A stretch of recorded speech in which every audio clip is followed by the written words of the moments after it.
I am with a leader who's born in a village which is half in Madhya Pradesh, half in Uttar Pradesh, but she has always said that her heart is in Uttarakhand. She would love to be in that state. Uma Bharti ji is campaigning in Uttar Pradesh for the BJP. Uma Bharti ji, ये अगर आज का चुनाव का सबसे ताजा खबर देखा जाए तो राहुल गांधी कहते हैं कि गुजरात से people have come from Gujarat and they are trying to save Ganga. मैं ये कहूंगी कि राहुल बहुत छोटे दिमाग के हैं, उन्हें ये नहीं पता है कि पूरा विश्व गंगा को अपनी माँ कहता है। मेरे मंत्री बनने के बाद मुझे सबसे पहले ब्रिटिश हाई कमिश्नर मिलने आए और उन्होंने मेरे सामने बात करते समय गंगा को माँ कहा। पूरा संसार के लिए गंगा माँ है तो गुजरात के किसी व्यक्ति के लिए गंगा माँ नहीं हो सकती। ये साबित करता है कि राहुल का दिमाग बहुत छोटा है, उन्हें बिल्कुल समझ नहीं है। मैं सोनिया जी को कहूंगी कि वो उनको समझाएं, क्योंकि सोनिया गांधी जी स्वयं मुझसे गंगा की बात करते हुए भावुक हो गई थी। इसलिए मेरी बड़ी इच्छा है कि माँ अपने बेटे को गंगा की महिमा समझाए, कम से कम माँ से तो समझे वो। But if you look at what you have been able to achieve, there is a bit of a pause as far as the Clean Ganga campaign is concerned. आपने बहुत सही क्वेश्चन किया है, लेकिन मैं एक सबूत आपको दूंगी, आप दिखाइए उसको टीवी पर। पूरे 5 राज्यों में से 4 पे काम चल रहा है। हम यूपी पे काम नहीं कर सके क्योंकि हमें एनओसी नहीं मिली। यहाँ की सरकार ने एक ऑर्डर जारी किया गंगा के किनारे के डीएम लोगों को कि आपको एनओसी नहीं देना है नमामि गंगे कार्यक्रम के लिए। मुलायम सिंह ने पार्लियामेंट में जब मुझसे क्वेश्चन किया गंगा पे, तो मैंने उनको कहा भी कि भाई साहब मुझे आपकी सरकार एनओसी नहीं दे रही है। इसलिए मैं राहुल को कहूंगी कि अगर वास्तव में गंगा का दुश्मन कोई है तो अखिलेश यादव है।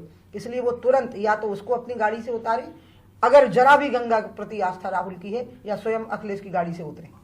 Uma ji, but we Hindus, and in fact almost everybody, even in Banaras, even if you ask a Muslim, he will say कि मैं गंगा मैया जा रहा हूँ। Why is it that clean Ganga and clean rivers and environment are never political issues?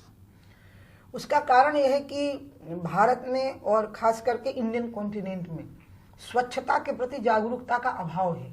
वो एक अलग विषय है जिसमें कि हमने नदियां भी खराब। Despite the clean campaign by Modi, ये अभी चली स्वच्छ भारत कैंपेन, ये पहली बार हुआ है भारत में। महात्मा गांधी को स्वच्छता से बहुत लगाव था, वो अपने हाथ से स्वच्छता किया करते थे और अपने शिष्यों को उसका उपदेश भी देते थे। गांधी के बाद मोदी जी पहले व्यक्ति, में इंडियन कॉन्टिनेंट की बात कर रही हूँ जिसमें भारत, पाकिस्तान, बांग्लादेश सब हैं। स्वच्छता के प्रति जागरूकता अब हमारे देश में शुरू हुई है और अगल बगल में भी इसका प्रभाव पड़ा। ये अलग विषय है, मुझे लगता है ये आज का विषय नहीं। आज का विषय है गंगा।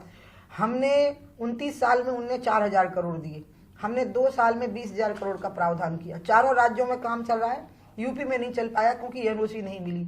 मैं राहुल को कहूंगी कि चुनाव खत्म होते ही थाईलैंड मत भाग जाना, क्योंकि यहाँ के रिजल्ट ऐसे आने वाले हैं कि थाईलैंड भाग सकते हैं। वहां छुप जाते हैं जंगलों में, फिर मिलते नहीं। बिल्कुल नहीं भागना, मेरे साथ यहीं आना और मैं ले चलूंगी 4 राज्यों में जहां गंगा पे काम चल रहा है। दूसरा, 2018 तक का मैंने दावा किया है कि 16 में हम फेज 1 शुरू करेंगे, 18 में हम फेज 1 कंप्लीट कर देंगे, 18 से फेज 2 शुरू होगा। मैं राहुल को कहूंगी 18 अक्टूबर में वो मेरे साथ यहीं गंगा के किनारे आए, या तो वो कूद मरे या मैं कूद मरूं, मैं दिखाऊंगी गंगा का काम। Uma Bharti ji, I was a young journalist and I have seen a very young Sadhvi Uma Bharti in 1992 on the day the Babri Mosque was demolished. Before that, the campaign. Ram Mandir, I will not ask that whether it is on a poll agenda. You have already stated it is a matter of courts and matter of belief and faith. But once the government comes, will there be something different? मैं पहले यहाँ से शुरू करूंगी कि मैं आज भी यंग हूँ। Oh, yeah, terribly. Okay, so youth is not a past tense for me. Okay, I am 57 and I am very younger even now, and you are also very young. I'm getting very old. No, don't say that. Okay, जो पूर्ण आयु होती है वो 125 साल की मानी जाती है, इसलिए मैं तो अभी मिडिल एज में आई ही नहीं हूँ, यूथ में ही हूँ अपने। Okay. ठीक है। अब जो आपने बात कही कि सरकार के बाद में क्या स्थितियां होंगी, डिस्प्यूट ऑफ लैंड का मैटर अभी कोर्ट में है। डिस्प्यूट ऑफ फेथ खत्म हो चुका मैटर कोर्ट में, उस पर कोर्ट ने सेटल कर दिया कि जो बीच की जगह है वो रामलला की है। अब जो बात रह गई है कोर्ट में वो डिस्प्यूट ऑफ लैंड की है। डिस्प्यूट ऑफ लैंड को सेट करने के 2 ही तरीके होते हैं। आउट ऑफ कोर्ट सेटलमेंट को कोर्ट स्वीकार करता है डिस्प्यूट ऑफ लैंड में, और या फिर कोर्ट डिसीजन देता है। ये दोनों बातें हैं, दोनों में से एक जरूर होगी, या तो कोर्ट में सेटल होगा या आउट ऑफ कोर्ट सेटलमेंट हो जाएगा। और आउट ऑफ कोर्ट सेटलमेंट में मैं आज भी कहूंगी कि इसमें अकेला बीजेपी का रोल नहीं हो पाएगा, क्योंकि ये ऐसा मामला है जिसमें कि तनाव पैदा करने की कोशिश होगी। तो मैं सोनिया जी, मुलायम सिंह जी, ये जो सीजन्ड लोग हैं इंडियन पॉलिटिक्स के, नीतीश जी, ये मिलके बैठे और सोमनाथ की तर्ज पे जैसे समाधान निकला था वैसा निकाला जाए। Uma ji, you have in this campaign been talking about law and order and especially the crisis the women in UP are facing because of law and order. Yes, definitely. और I am really shocked that Akhilesh went to campaign for Gayatri Prajapati and his wife allowed him. क्योंकि I know Dimple is not a politician, she is a politician's wife and she is a politician's But she is campaigning very well, do you think? Yeah, लेकिन campaign से क्या होता है साहब, आप anchor भी हो सकते हैं, आपकी कमिटमेंट होनी चाहिए, कैंपेनिंग एंकरिंग भी हो सकती है। आपने देखा हो जो प्रोग्राम होते हैं उसमें बड़े अच्छे अच्छे एंकर आती हैं महिलाएं। नहीं, पॉलिटिक्स में और एंकर में क्या फर्क है कि आपका एक कमिटमेंट होता है, एक आइडियोलॉजी होती है। क्या आइडियोलॉजी है मुझे समझ में नहीं आ रही, क्योंकि गायत्री प्रजापति के कैंपेन में कैसे पहुंच गए अखिलेश? डिम्पल को तो सामने खड़े हो जाना चाहिए था। डिम्पल को गायत्री प्रजापति की कैंपेन के लिए जब अखिलेश जा रहे थे तो उनको अखिलेश का हाथ पकड़ कर नीचे खींचना, वो माँ और बेटी रोती फिर रही है पूरी दुनिया में, डिम्पल जाकर के उनसे मिलती क्यों नहीं? बुलंदशहर की गैंगरेप की पीड़ित महिलाओं के जो अपराधी थे उनकी जमानत हो गई है। जमानत कैसे हो गई? राज्य सरकार ने ऑब्जेक्शन क्यों नहीं लगाया? You mean say Dimple as a wife who is into politics now should have objected as a matter of ideology? I think she is doing a perfect role as a wife of Akhilesh, but she is playing no role for the commitment and for the commitment of the people. Cause of the women. Yes. Very linked is the cause of triple talaq. Triple Is it a तलाक political तो issue? एक ऐसा मसला है। देखिए आपने, I really thank you for asking this question.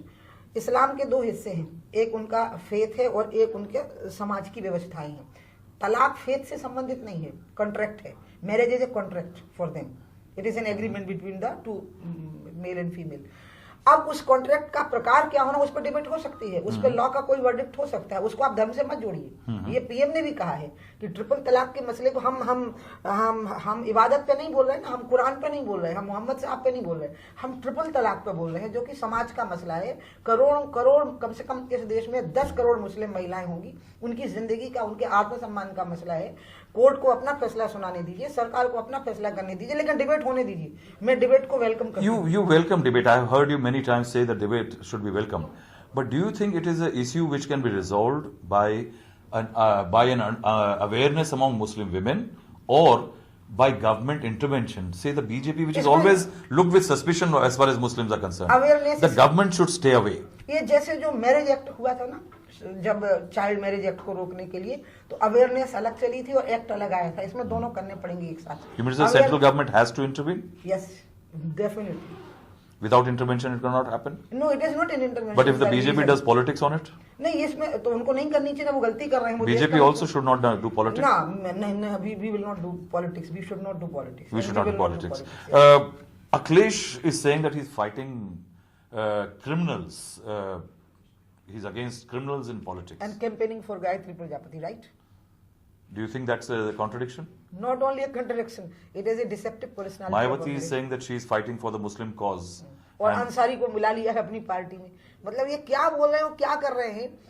ये नहीं समझ रहे कि दुनिया देख रही है और हंस रही है इन लोगों के ऊपर। Does that make the majority, the Hindus also think that there is something happening that for a certain votes, a certain kind of actions can be taken? मेरे को लग रहा है कि उत्तर प्रदेश में जो मसला आ गया है, बदायूं में जो लड़कियां मार के टांग दी गई थी वो मुस्लिम थी, और जो बुलंदशहर की घटना हुई है वो हिंदू थी और अपर कास्ट के परिवार था वो। इसलिए अपराध में, क्राइम अगेंस्ट वुमेन में और करप्शन में यहाँ धर्म ने प्ले किया है, और यही चीज है जो मेन इशू बन गए हैं। धर्म को तो इन्होंने बनाने की कोशिश की है, ये बना रहे हैं। जैसे गंगा का मसला ला रहे हैं राहुल बार-बार, और वो इसलिए ला रहे हैं क्योंकि वो इस मामले में कहीं ना कहीं एक रिलीजियस कार्ड है जो कि वो खेलना चाहते हैं। मुख्य मसला अभी उत्तर प्रदेश में हो गया है कि लोग यहाँ करप्शन से परेशान हो गए और क्राइम से परेशान। Purnima ji, when it comes to the minorities, there is one question I will definitely like to ask, because you had very clear views at one time on it, that the BJP has to encourage minority leaders. You have not given a single ticket to Muslims. That perhaps could have been a signal that at least even if it loses, people are saying winnability, but winnability is not a matter. At one time, Dalits were not given tickets. The backwards were not given tickets. It was only a Brahminical and upper caste domain. But by giving tickets, you encouraged and made people join you. Ticket देना और नहीं देना parliament board का काम होता है। उसमें जो सूची आती है उसके आधार पर वो तय करते हैं। मैं उस पर कमेंट नहीं कर सकती, नहीं दे पाए तो नहीं दे पाए, मैं मुझे उसका दुख भी नहीं है। लेकिन जब मौका मिलता है कि योग्य मुसलमान को जगह देनी है तो शाहनवाज हुसैन हमारे प्रवक्ता है, मुख्तार अब्बास नकवी पार्लियामेंट एक मिनिस्टर है, नजमा हेपतुल्लाह गवर्नर है और एमजे अकबर विदेश मंत्री है। मुझे नहीं लगता है कि इतना बड़ा सम्मान कभी कोई दे पाया होगा। entire state one Muslim could have been given. नहीं, मुझे लगता नहीं कि अगर ऐसा नहीं हो पाया तो नहीं हो पाया। इसमें सॉरी क्या होना, अपोलोजेटिक क्या होना, क्योंकि आपको जब आप टिकट डिस्ट्रीब्यूशन के लिए तय करते हैं तो उसका आधार धर्म और जाति नहीं हो सकती। उसका आधार ये होता है कि उम्मीदवार को टिकट मिलना है, उम्मीदवार की सूची में नाम है भी या नहीं है। धर्म और जाति के आधार पर टिकट हम आगे भी, अगर आगे भी मुझे हमें लगेगा कि हम नहीं दे सकते, हम नहीं देंगे।